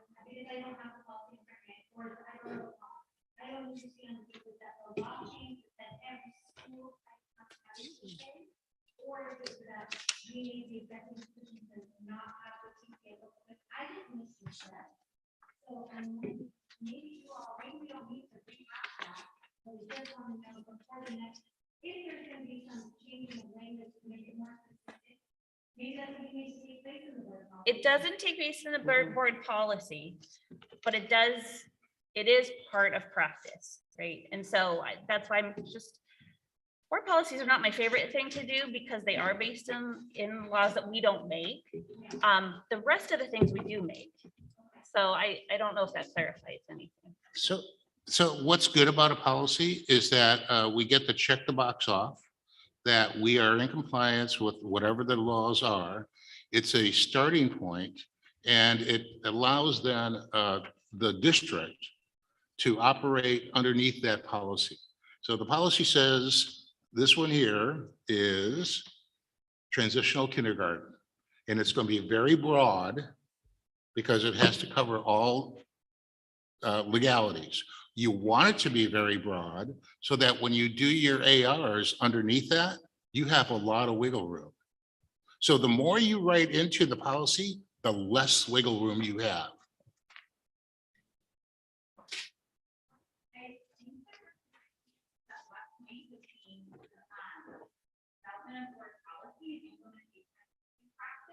Is the appropriate time for stakeholders to where you know their community and say where they really Yeah, we're doing that now. I mean, right now's the time. This is Yeah. it, we're doing it. We're talking it right now. Well, right now we're talking about this discussion about a new policy, which was totally informed by an updated law that passed in 2021. So we want to make sure that the district is in compliance with that law, right? So we're discussing it. We're happy to hear from anyone who has any thoughts on this proposed policy language. And then we will have it probably at our next meeting or possibly the meeting after that, depending on how agendas look, as an action item for us to take action on whether or not to approve the policy. So there's discussion around that with public participation as well. And again, it is sort of the policy level, that broad language about a policy in general, for the most part, making sure that we're in compliance with updated laws. But participation is always welcome and is always appropriate. And as far as some of the nuts and bolts of it, I think that's of how our district will actually put it into practice. As we've mentioned, that'll be coming up at one of our future meetings. I don't know the exact date. There's always opportunity for public to comment. And then I have to add that this language has been vetted. So some attorney somewhere looked at it and says, okay, this complies. As soon as we start changing things, and let me tell you, we wanted to change stuff, then you could now slip yourself into non-compliance by changing may to should. But now you just ruined yourself.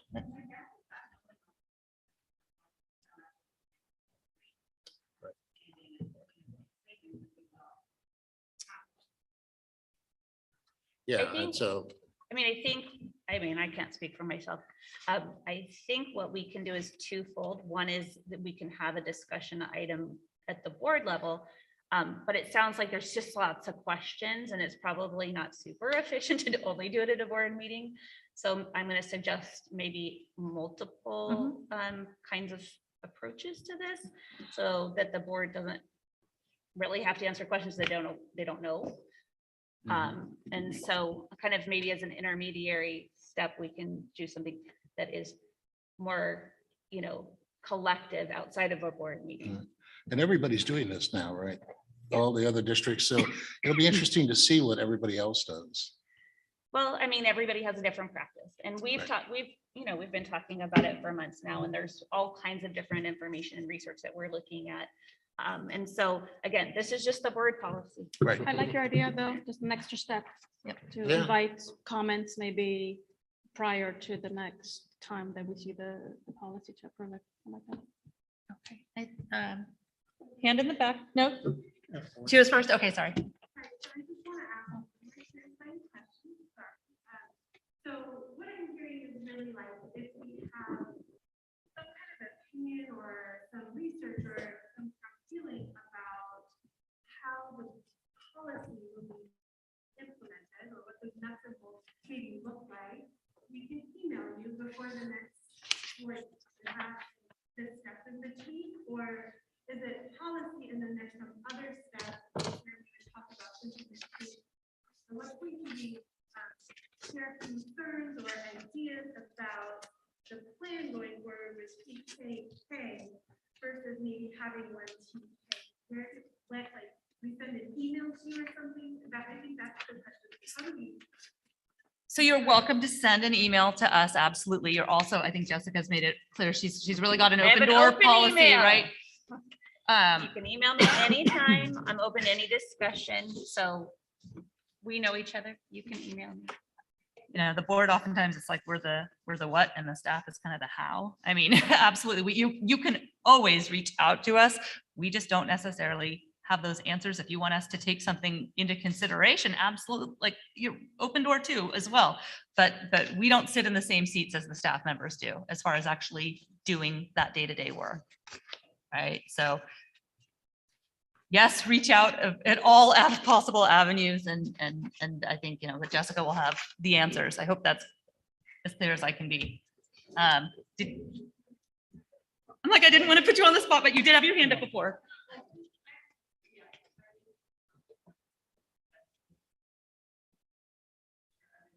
I can't hear.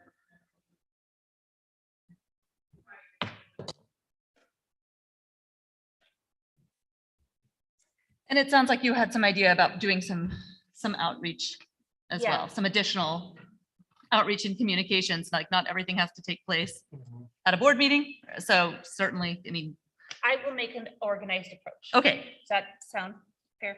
yes, Okay. thank you. All right, we've spent quite a bit of time on this, but Well, I just say one more thing. yeah. I mean, thank you for your comments. Yeah. It's great. I mean, it's important to look at the agenda when it comes out, because your voice is very important. But also, when you look at the staff report, read the bill that was passed and what we have to follow.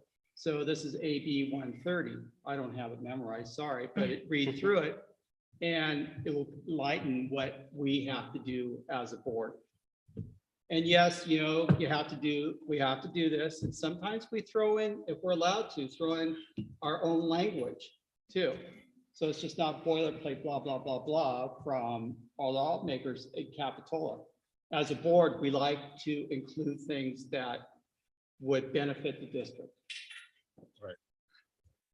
Yes. Yes. That's what was part of the old law or the old reference. And so now that is either not a law anymore, or it contradicts what is the new case law.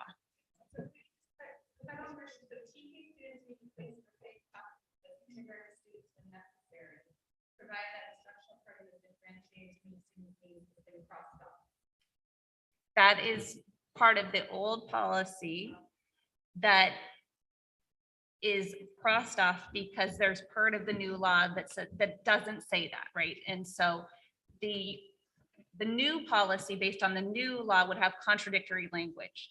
So we don't just cross it off because we're just like, oh, we don't want to do that anymore. They don't let us do that.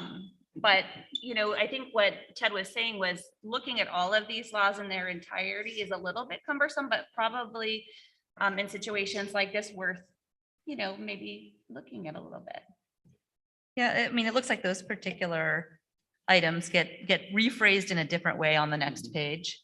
So on the like third and fourth paragraph on the next page.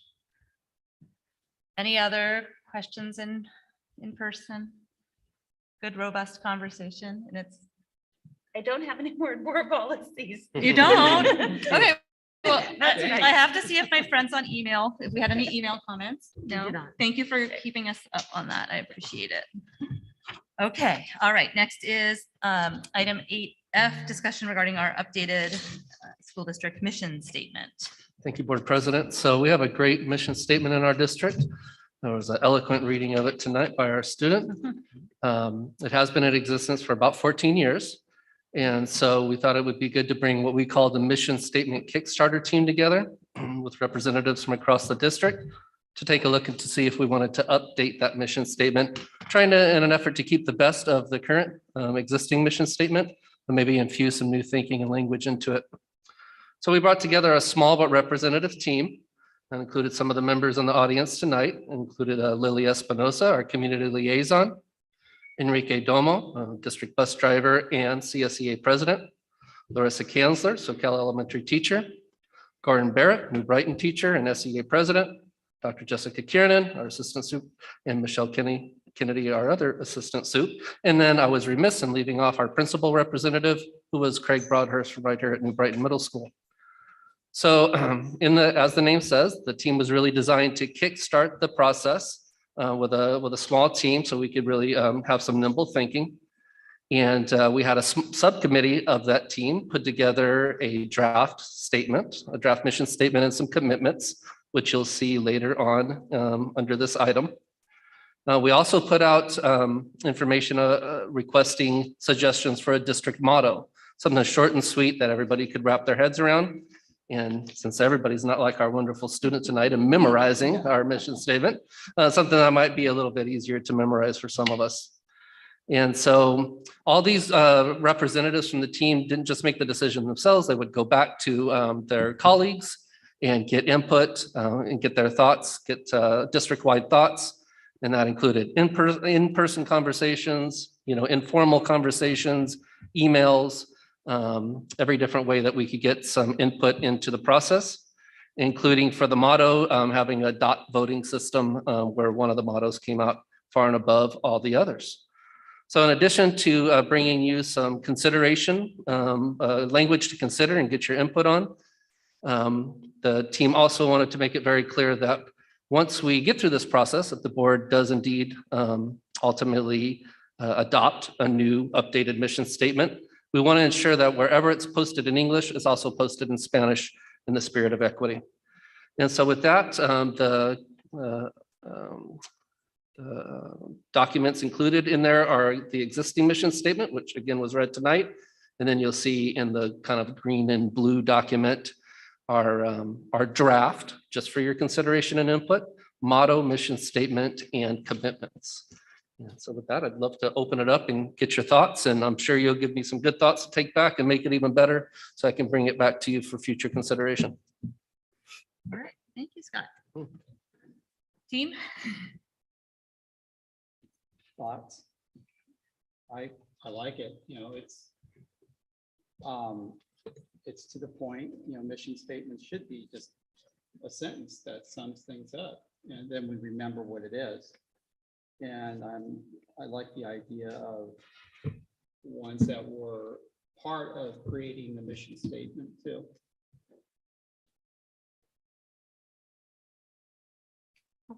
I'll go. I really like the motto.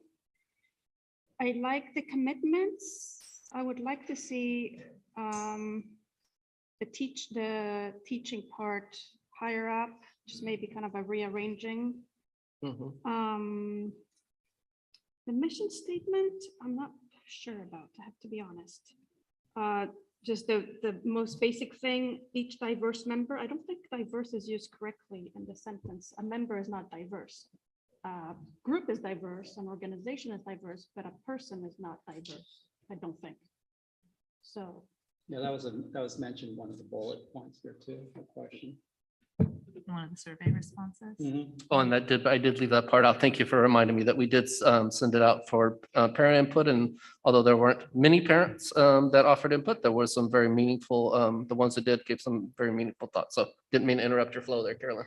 No, so I mean, we can maybe use the word diverse somewhere else, but it would, I don't think it would go with the member part. Okay. I don't know about the shape every student as a whole child. I mean, I get what we're trying to get at. I'm not sure if there's a better way to phrase it. Okay. Well, between now and the next meeting, of course, we're open to suggestions to bring as we continually refine it for the next board meeting. I mean, I wish I had a specific suggestion. I just, I don't. It'll come to you in the middle of the night in the next 2 weeks. It just feels a little, it's just strange phrasing, but I don't have any better ideas. So I'm sorry. No, points well taken. So in other words, just another word for diverse. Not another word for diverse. If we want to include that concept, we could, but not there, not in each diverse member. Maybe it would go with community. Oh, I Maybe see. it would Okay. go. Right, like diverse applies to the term community, but doesn't apply to Right. the Yeah. singular Got it. member. And See, I look at- and the way we have it in the original mission statement, where we say specifically those people are: staff, students, parents, and the community. I mean, I think we're trying to maybe say it in with one term, but I feel like actually it's nicer to have who are these members? It's nice to see students. It's not necessarily something that you would think of necessarily to see each member. Maybe you don't think that students are part of that, but they should be. So that makes it a little bit more obvious of who we're talking about. Well, it's a great point. And like I said, the goal is to combine the best of the existing with some new thoughts. So that might be a way to do it right there.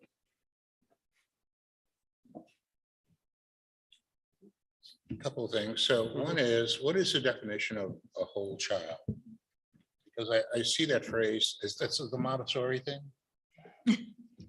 I would say well-rounded. So, with the idea that what we do in schools is more, although academics is our number one pursuit, supporting a child and their family is, much more than that, and includes access to the arts and athletics and character and more than just sheer academics. Okay, so, but it's not the Montessori Not, thing.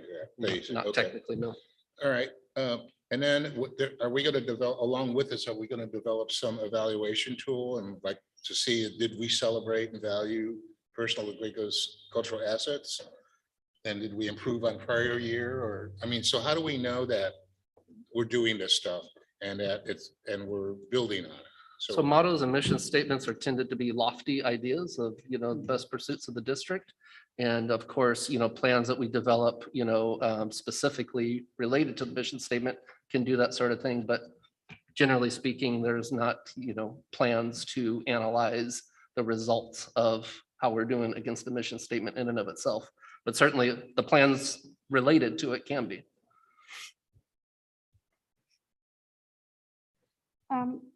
I think that was also one of the comments that was made, that the phrasing maybe is a little bit passive on behalf of the students. It would be nice to have it so that the community and is helping the children kind of be more active, and it's an active verb. I don't know what verb that would be, but that they're doing. So we're helping them, we're providing them the tools, but in the end, they're doing it with the tools that we provided. Got it.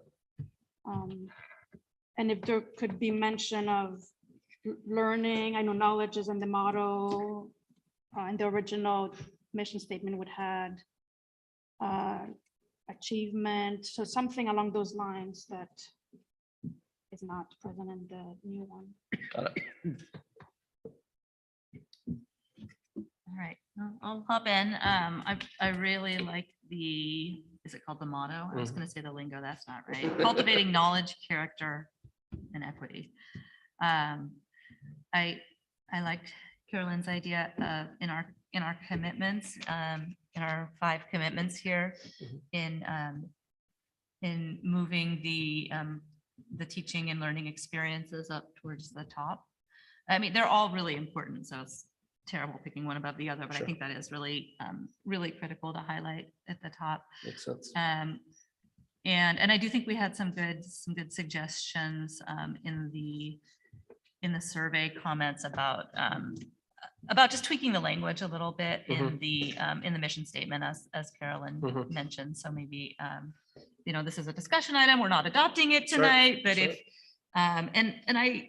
and I know we all really honor the work that the committee did. So I'm not here to, we're not trying to undo that. It's just we knew from the beginning this was part of the process. We were giving you the platter. Give some thoughts on, on how it lands for us. So, so I would appreciate seeing us, maybe a couple of options, just reworking that language to make it flow a little bit. But I think the intention behind it all is really on point. one more thing for commitments. The first one, maybe we could add learning styles. So celebrating So and celebrating and valuing their personal linguistic. I don't know how it would be phrased, because there's adjectives and then there would be nouns. so- Acknowledging that different modes of learning and students Yeah, have different yeah. learning styles. I think that's a great idea too. Well, we wanted food for thought and you certainly provided it. I really appreciate it. During the mission statement. to me, that- The way I read it, it's like made a point, but okay.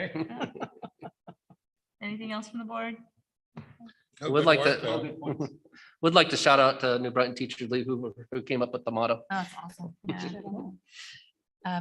Questions or comments from our in-person audience? Yeah.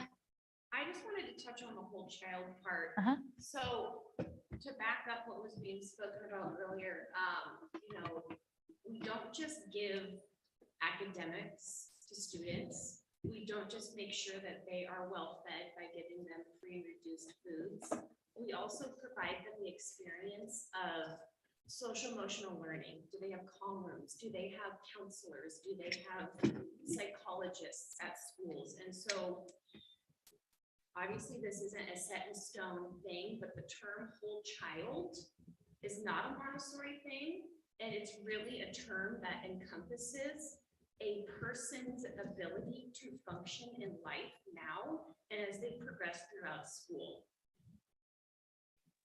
I just wanted to make sure that was clear, that was where being on that committee, that was where the whole child came from, was to really make sure that when you read this, you see, oh wow, SoCal Unified is not just pushing academics. They're not just making sure their test scores are good.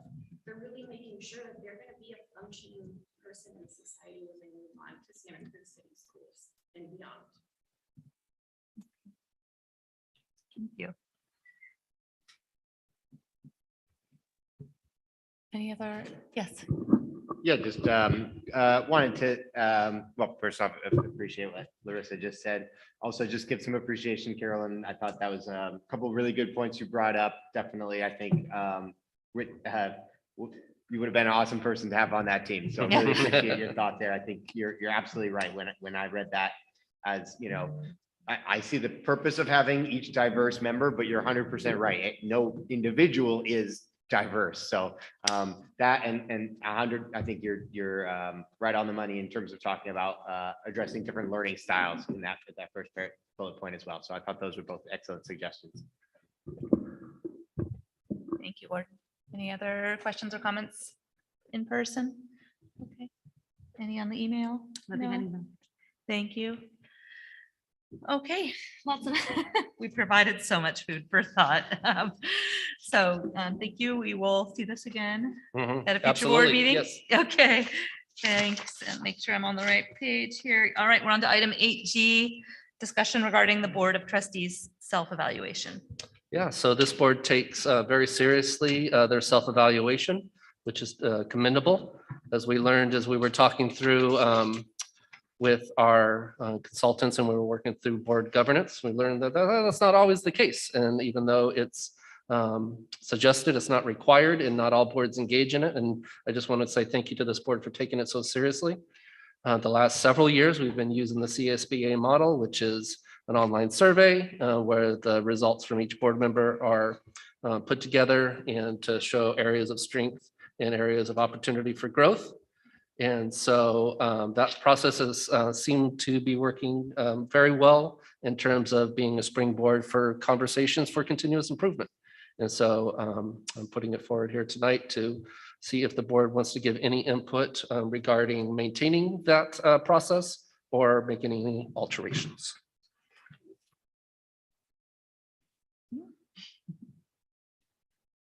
All right, I'll jump in then. I think it's served to be an efficient, cost-effective, useful tool for our self-evaluation. And I think the timing in doing the self-evaluation in this window will be really helpful when we do bring a new trustee on board and then we do some type of good beginnings workshop, some kind of special meeting where we all really talk with our new team member about governance.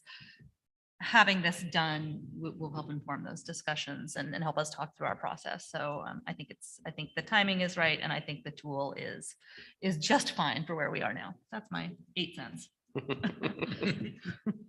think it's fine. I mean, I don't know of anything better. If there was something better that anyone knew of, that would be fine too, but if I don't know of anything better, I think that serves its purpose. And we'll get that thing opened up for you right after the meeting. Questions or comments about the board self-evaluation process from the audience? In person, anything on email? I'm going to keep asking. Okay. All righty. Then on to the next one, discussion 8H, discussion regarding the superintendent evaluation process. Also important as a part of making sure our governance team is as productive as possible is for the board to conduct the superintendent's evaluation. And again, I wanted to offer my gratitude for the board taking this process so seriously. Every year that I've been here, and now my 6th year, the board has taken both individually and then collaborated on an overall superintendent's evaluation, which I have found a meaningful part of my continuous growth. And so the dates there are lined out so that that process can continue unless there's any suggestions for alterations.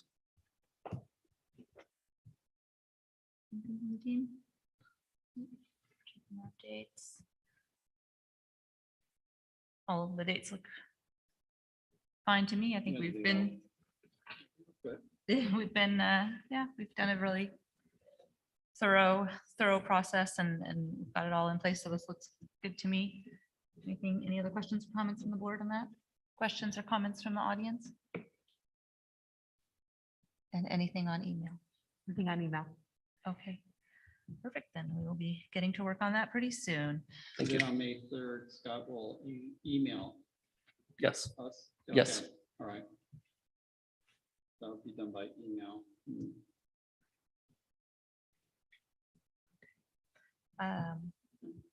And I'll make sure everyone has the template to work, that you work on, the blank template that you work on. Okay, on to our action items.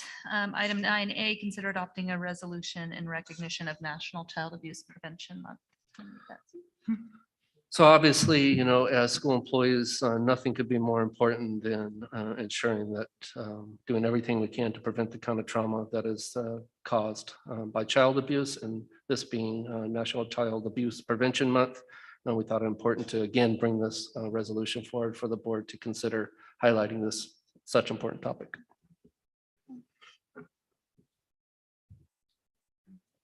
Questions or comments from the board?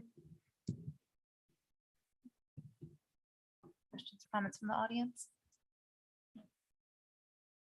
Nothing on email.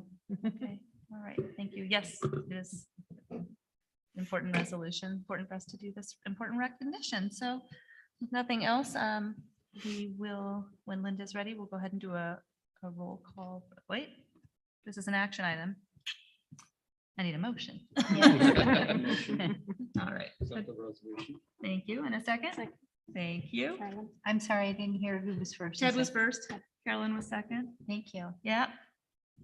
I was trying to just go straight to the vote, which isn't right. Okay.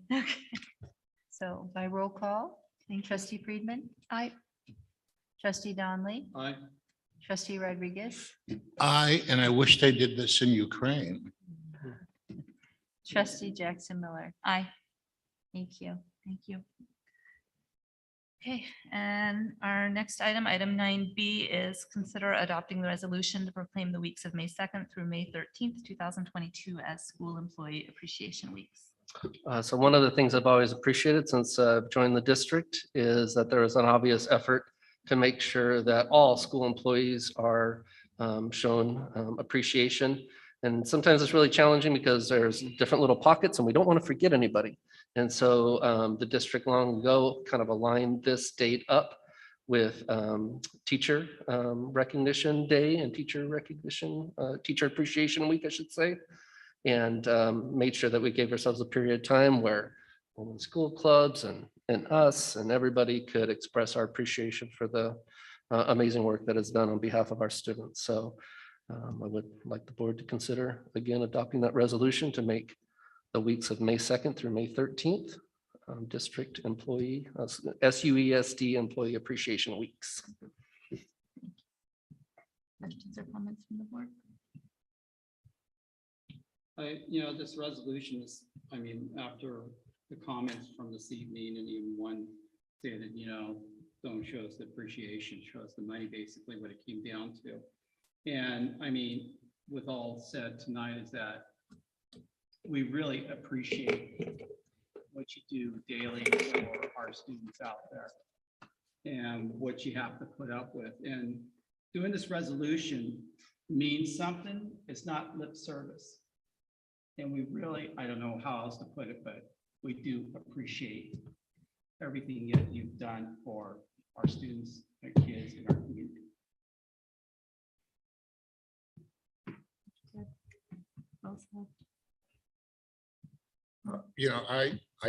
I tend to think that recognition is a good thing, not a bad thing.